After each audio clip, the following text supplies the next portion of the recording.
করবে না। এই কথা বলে আমার বক্তব্য শেষ করছি। স্মরণে উপস্থিতি বক্তব্য রাখবেন বসুন্ধরা ইসলামী রিসার্চ সেন্টারের প্রধান মুফতি কেন্দ্রীয় কমিটির সদস্য মুফতি ইমামুল হক কাসেমী।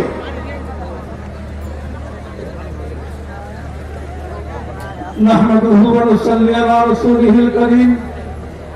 আমি অন্তর্বর্তী সরকারের মাননীয় প্রধান উপদেষ্টাকে লক্ষ্য করে একটা কথা বলতে চাই।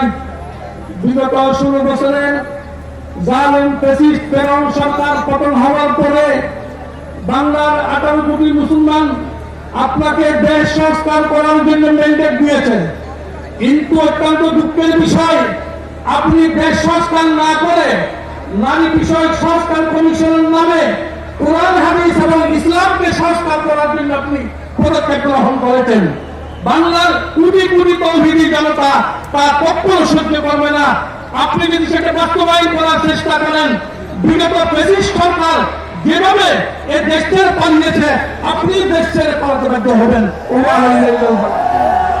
সম্মানীয় উপস্থিতি, এই বাম পাশে যারা আছেন আপনারা পিছনে যান, ডান দিকে যারা আছেন পিছনে যান, সামনে যান।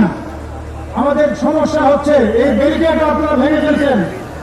বাম দিকে যারা আছেন পিছনের দিকে যান, সামনে আগানোর চেষ্টা না করি। এই মুহূর্তে সংক্ষিপ্ত বক্তব্য রাখবেন মাননীয় বুরহানুদ্দিন কাসেমী বিভাগীয়।